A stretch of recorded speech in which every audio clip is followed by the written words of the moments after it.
Ukisikia neno mheshimiwa, ili neno halimaanishi kwamba ile heshima ambayo mtu anatajwa inatokana na ubinadamu. La, hii inatokana na yale majukumu ambayo huyu mtu anayo. Na ndiyo maana mtu huanza kuitwa na neno mheshimiwa fulani fulani fulani. Lakini endapo huyu mtu atastaafu katika ile nafasi au ataondoka katika ile nafasi, basi hurudi katika ile jina lake la awali la kawaida.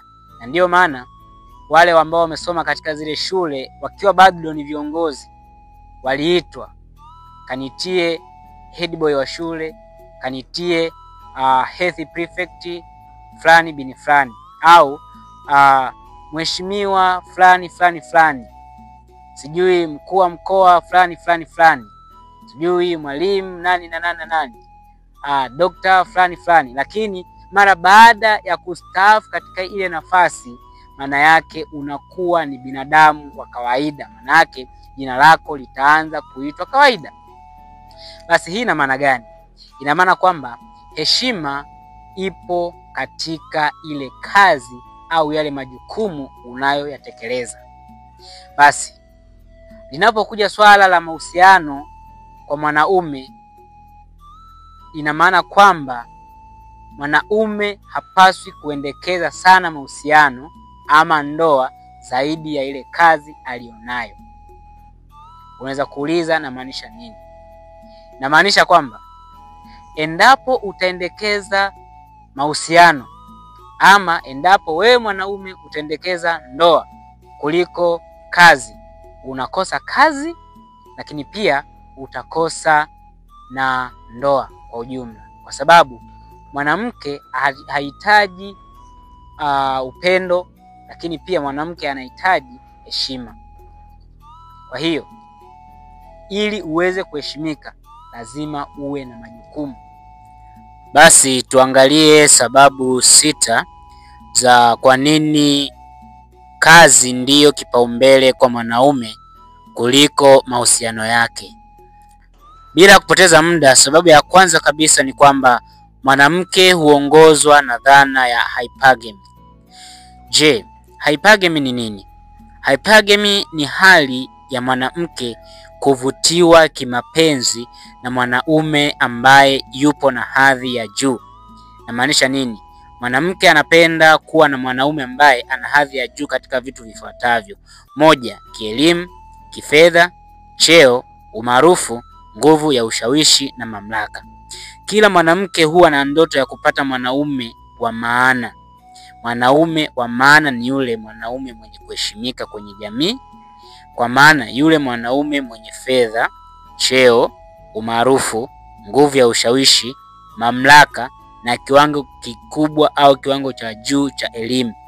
Lakini inapotokea mwanamke ameshindwa kumpata mwanaume wa ndoto zake, huku umri ni mkubwa sana, labda miaka 30 na kuendelea, ndipo mwanamke sasa hukata tamaa na kuamua kuolewa na mwanaume yoyote. Lakini kipindi mwanamke akiwa na muonekano mzuri sana mwenye kuvutia, mwanamke akiwa na umri mdogo baina ya miaka labda 18 hivi mpaka miaka 28, 29, huwa ni vigumu sana kumshawishi akubali kuishi na mwanaume ambaye hana hadhi ya juu yake kwenye jamii. Vile vile hata mwanamke amesoma akiwa na kazi nzuri, cheo, nguvu ya ushawishi, umaarufu na mengineyo mengi, bado atakuwa na ndoto ya kuolewa na mwanaume mwenye hadhi ya juu sana kwenye jamii. Na ikitokea imekuwa ngumu kumpata, usishangae kuona mwanamke anafika mpaka miaka 35 lakini anashindwa kuchagua mwanaume wa kuolewa naye kwa sababu haoni mwanaume wa hadhi yake. Hilo ni jambo la kwanza. Lakini pia jambo la pili, kutoa posa, kukubaliwa au kukataliwa. Hilo ni jambo la pili. Yaani kwa nini mwanaume unapaswa kuzingatia kazi au kazi ni lazima iwe kipaumbele chako kuliko mahusiano? Jambo la pili ni kwamba unapoenda kutoa posa kuna kukubaliwa au kukataliwa. Na maanisha nini? Namaanisha hivi, mwanaume anapopeleka barua ya posa kitu cha kwanza ukweni huwa wanauliza, je, kijana anajishughulisha na kazi gani? Ikitokea mwanaume ametaja anafanya kazi ambayo haina kichwa wala miguu, moja kwa moja barua yake ya posa inakataliwa, bila kujali mwanaume atakuwa na mcha Mungu kiasi gani, awe mpole, awe mcheshi, awe mnyenyekevu, asiwe na mchepuko, asiwe mlevi, whatever the case. Lakini kama hana kazi ya kueleweka, ni vigumu sana kukubaliwa. Kwa nini kazi ya mwanaume huwa kipaumbele ukweni? Ni kwa sababu ndugu wa mwanamke huwa wanatafsiri binti yao kuolewa kama fursa ya kuikwamua familia yao kiuchumi, si vinginevyo. Ndivyo ambavyo huwa wanatafsiri. Ikiwa binti yao anaolewa na mwanaume ambaye hana kazi ya kueleweka, huwa hawampi ushirikiano wowote. Kwa hiyo ni lazima kufahamu. Hilo ni jambo la pili. Maana yake kama utakuwa huna kazi ya kueleweka, maana yake hata kwenye kupeleka posa utakataliwa. Lakini jambo la tatu, mwanaume akipoteza kazi, mapenzi hutoweka ndani ya nyumba. Yaani mwanaume akiwa na kazi, then akaja akapoteza kazi, maana yake mapenzi hutoweka ndani ya nyumba. Kwa nini? Inamaanisha nini? Ukiwa mwanaume mwenye kazi nzuri, yenye kuheshimika, utaitwa majina mazuri sana ukweni. Vile vile mwenzako atakuita majina mazuri. Honey, sweetie, babe, dear, my darling, my everything, my oxygen. Hata kama upo na muonekano mbaya, utaitwa handsome boy.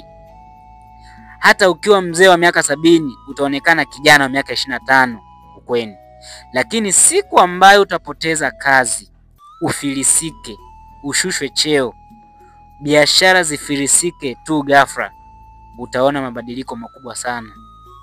Kutoka kuitwa majina mazuri, huba, nani, baby, na mengine mengi ya kimapenzi, mpaka kuitwa majina ya wanyama kama mbwa, nguruwe. Kutoka kuitwa genius mpaka kuitwa hauna akili. Nimekusitiri kwa muda mrefu, nikikuacha uwezi kupata mtu wa kukaa na wewe. Kwa hiyo vyote hivi hutokana na baada sasa ya kukosa kazi. Mwanamke anaweza kuonyesha mapenzi ya dhati kama unaweza kumhudumia, kumlinda, kumpa mwongozo. Lakini punde tu utakapopoteza kazi au chanzo chako cha kuingizia kipato, umeona, maana yake utakuwa unaonekana sasa kama kinyesi mbele yake, bila kujali umemhudumia kiasi gani kwa maisha yaliyopita, lakini pia imekuathiri kiasi gani na maisha yako kwa ajili ya kumfurahisha na kumridhisha kila dakika. Kwa hiyo hili ni jambo la tatu ambalo la msingi sana kama mwanaume kuzingatia au wanaume kuzingatia. Lakini jambo la 4, mwanaume au wanaume waliojali sana mahusiano kuliko kazi zao, hivi sasa wanalia. Hilo lazima ufahamu, lazima utambue kwamba wanaume waliojali sana mahusiano yao kuliko kazi zao, hivi sasa wanalia. Kuna wanaume ambao waliamini sana upendo wa dhati kisha wakajichanganya. Wanaume au mwanaume ambaye alikubali kukonda, kupauka, kunuka jasho, kufubaa, kuteseka, kutembea umbali mrefu sana kwa mguu. Mwanaume ambaye aliandika majina ya mke wake kwenye mali zake, ambazo mkewe hajachangia hata senti moja, hata senti 5, hata senti 3. Mwanaume ambaye alikubali kumfungulia biashara, kumchukulia mkopo, kumsomesha, kuwasomesha wadogo zake mkwewe, kujenga ukweni, kumkabidhi mkewe ATM kadi. Wakati huo huo mkewe alikuwa hana kazi wala hana mchongo wote wa kuinua uchumi wa familia. Baada ya mke kusomeshwa, kufunguliwa biashara, kuchukuliwa mkopo, watoto ambao wanakaa kwao kupelekwa shule, watoto ambao mkwewe alizaa na wanaume wengine kusomeshwa na kukua, waliamua kuachana na mume ambaye alikubali kukonda, kupauka, kunuka jasho ili kuhakikisha mkewe anang'aa, anapendeza, anakuwa na elimu. Kwa nini wanaume wenye mioyo mizuri huumizwa sana? Ni kwa sababu ya kutenda wema kupitiliza bila kujiwekea mipaka. Mwanaume ambaye amekubali kuyapa mahusiano kipaumbele lazima atalia tu mbele. Yaani lazima, kwa sababu kuna kipindi ambacho kitafika atadharaulika. Lakini jambo la 5, watoto huwa na faida kubwa sana kwa mama yao, sio baba yao. Yaani mwanaume anafanya kazi na huwa anapata muda mfupi kukaa na watoto. Ikiwa mwanaume anatimiza wajibu wake ipasavyo, kuhudumia familia, watoto hutumia muda mrefu wakiwa na mama yao. Hivyo mama yao huwa na wepesi wa kushtaki mabaya baba yao kwa watoto. Hili lazima ulifahamu. Kisha watoto huanza kujenga chuki dhidi ya baba yao. Wewe umekaa masaa 18 kazini, mama yuko na watoto. Wewe unafikiri wanachokuwa nakiongea ni kitu gani? Lazima atakuwa anatoa vitu vibaya ili yeye ajipalilie, aonekane. Hivyo mama yao huwa anakuwa mwepesi kushtaki mabaya, lazima awe mwepesi. Kisha watoto huanza kujenga chuki mdogo mdogo dhidi ya baba yao.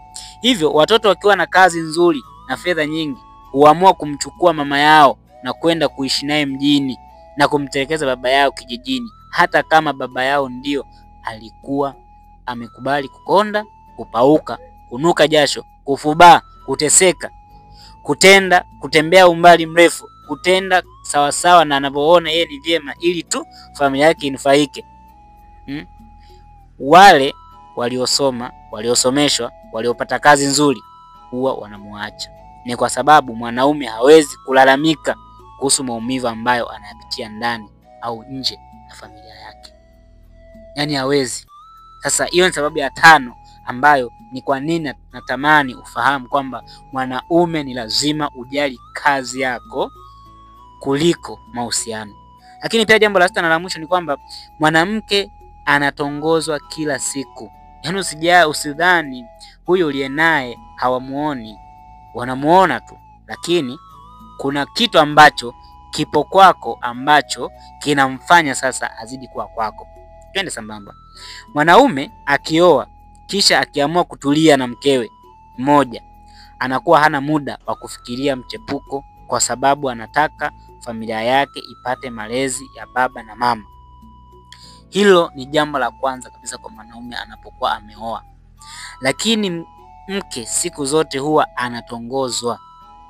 Mwanamke anatongozwa akiwa msibani, mahakamani, kituo cha polisi, kwenye daladala, kwenye masoko, njiani, barabarani, mtandaoni, kila kona.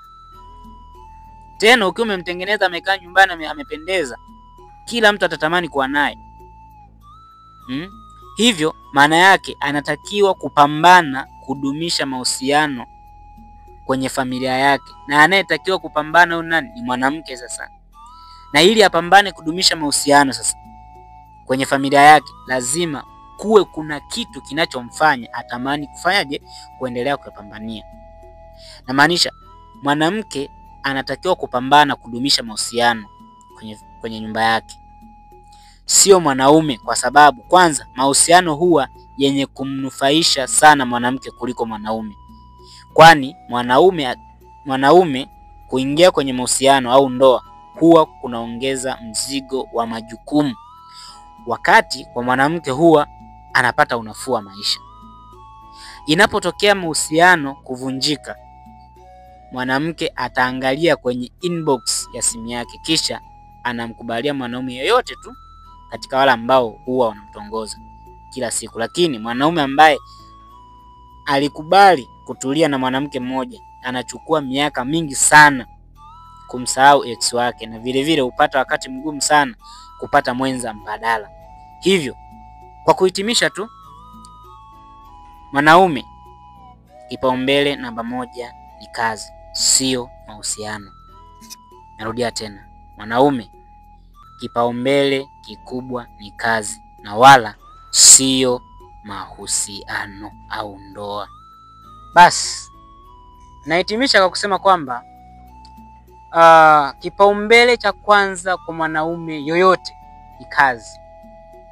Kwa sababu kazi inakufanya wewe utambulike na jamii.